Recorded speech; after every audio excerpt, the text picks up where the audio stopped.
Judge Bradford. We're having this hearing today because I got your file today and I noticed that,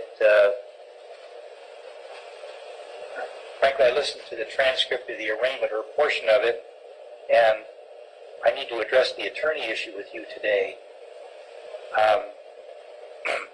I'm aware that you have not yet applied for an attorney, but my job is to make sure that you get an attorney if you want to get one.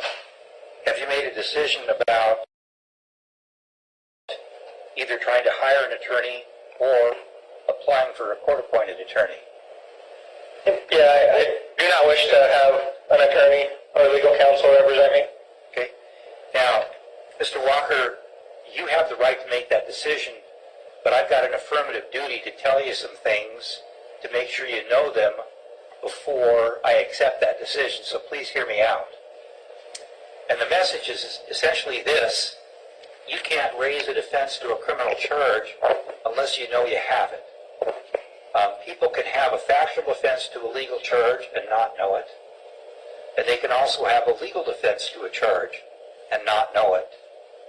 And unless you confer with an attorney who practices criminal law for a living, you would never know you had that defense. And defenses like that can result in the dismissal of a charge against you before a trial ever happens.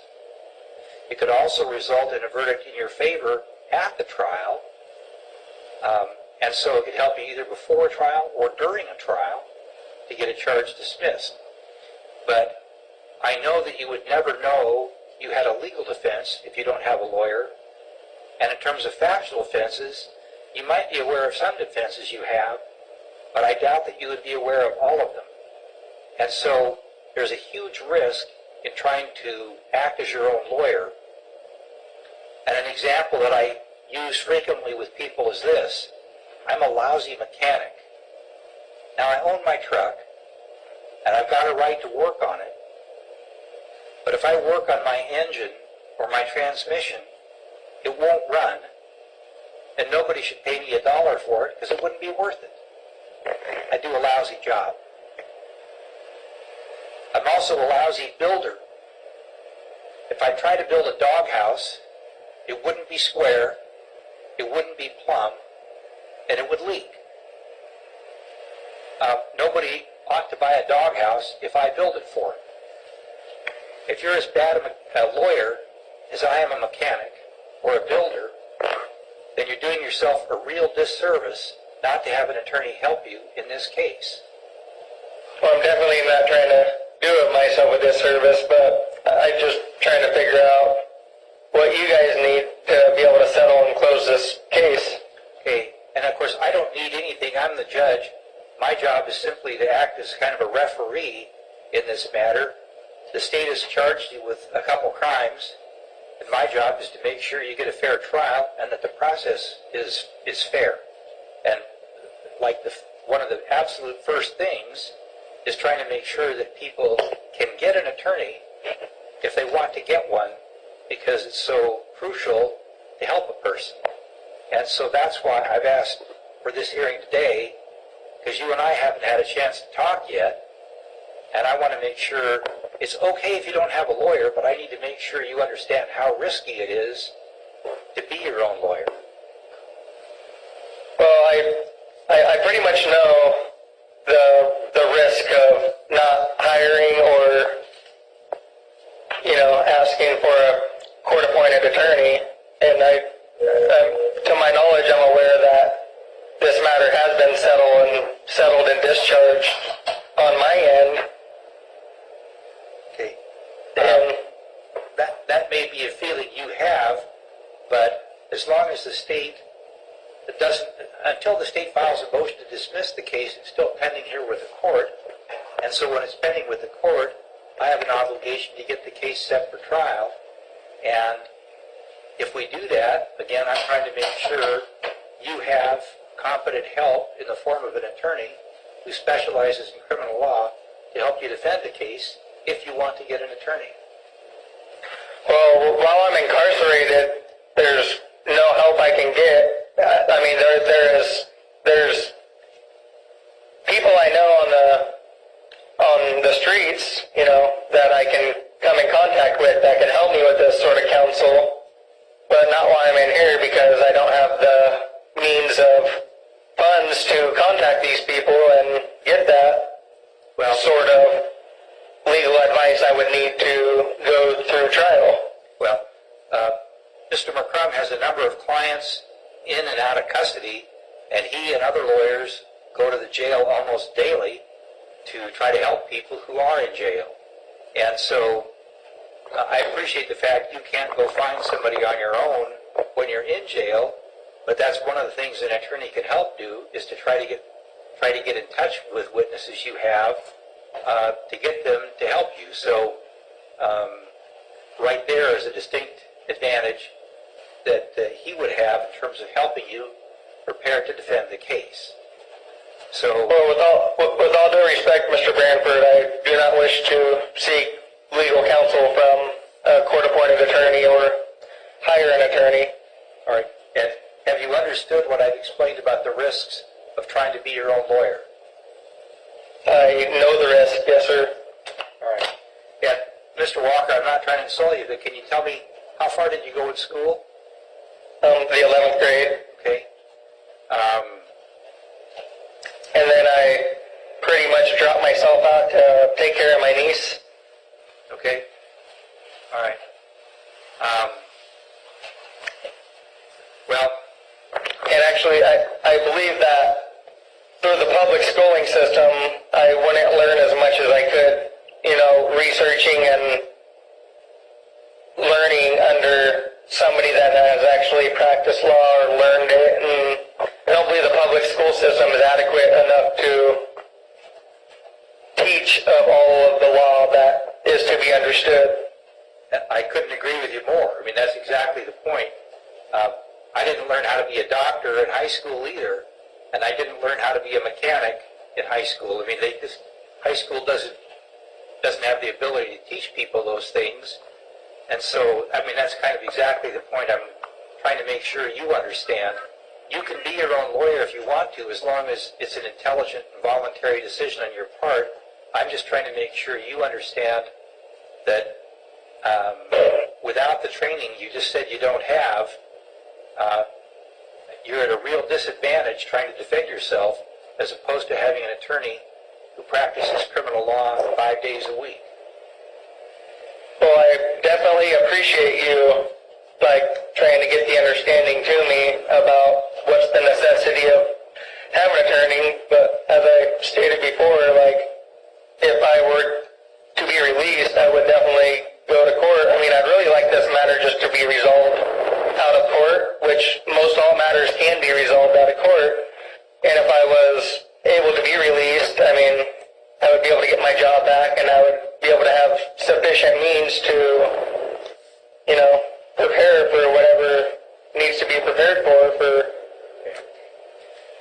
this case. I mean, I've already accepted this case for value and, in exchange for settlement and closure. And I think I pretty much did everything on my part when it comes to what needs to be done. But, I mean, there's very little I can do from being incarcerated as a defense for my debtor entity. I am the beneficiary of my debtor entity. And all right. Well, Mr. Walker, what I'm going to do, I'll continue this till October 28th at 9:15. The District Attorney, Mr. Bovett, is here. And what I'm going to ask his office to do when you talk about potential settlement prior to trial, it is very customary for some kind of plea offer to be extended by the state to a defendant, and I'll ask, he doesn't have to plea bargain in your case, but if he's interested in doing that, I'm going to ask that he submit whatever that plea offer might be to you soon, so you can think about it. Well, if it's required, sorry, go ahead. Well, I'm trying to, instead of having you wait 13 days to find out that or whatever, I'm trying to see to it that if there is going to be a plea offer extended, that it be made to you sometime soon so you can evaluate it, and then maybe we can know whether you want a trial or whether the case is going to get dismissed or whether the case is going to be negotiated, and we can find that out sooner than October 28th. And Your Honor, I will see that he gets a plea offer, whatever that might be, as well as discovery, probably. Okay. He says he'll try to get that to you tomorrow.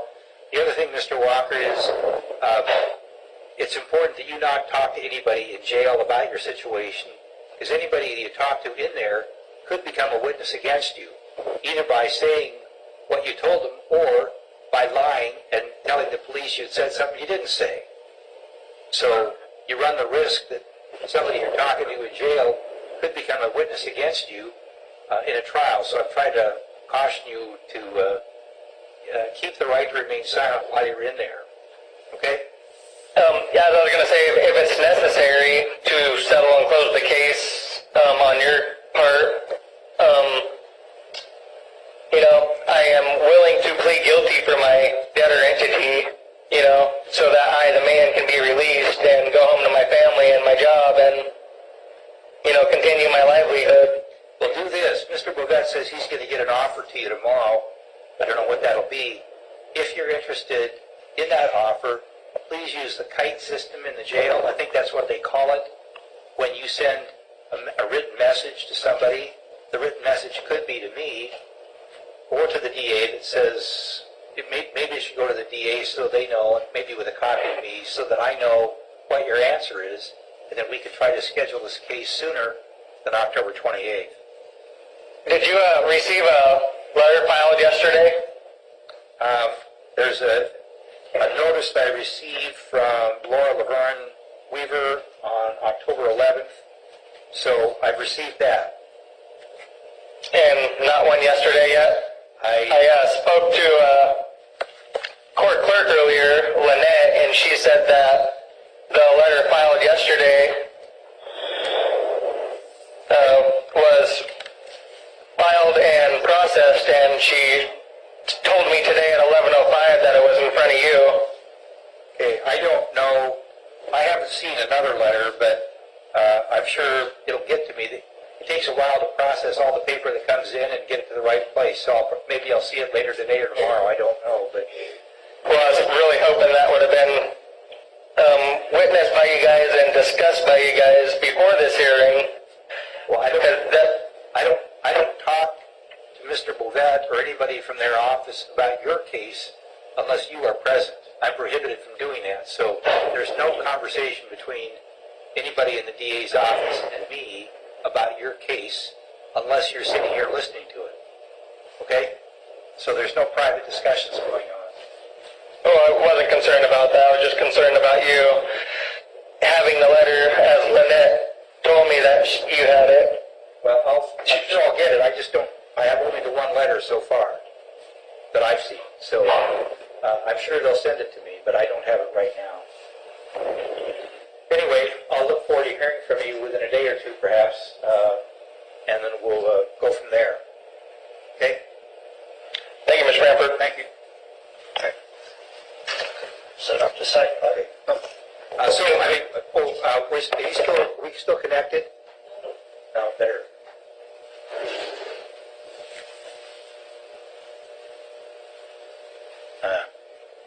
Mr. McCrum, you can take off. I just didn't. Yeah. Oh, but you can't take off because I need to talk to you with Mr. Bovet. Hopefully we can make it quick, because I got Yeah. to go off. Right, I'll get out One with of the next ones. They'll all be, they're all you. They wrote it down. Yeah. Fine. Well, Computer. Give this back to you.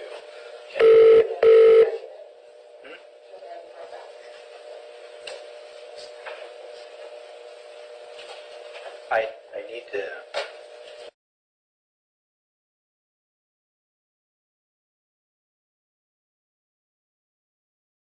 Please be seated. Mr. Walker, what I neglected to say, and I need to add to the record, is that based on the comments you made today, I will find that it's a knowing and intelligent waiver of the right to an attorney, and I'll mark the order that way. But I want to emphasize, at any point, if you decide you want to get a lawyer to help you, send me a kite or written note immediately, let the corrections officers know, and I'll make sure you can apply for and then have an attorney appointed to help you. Okay?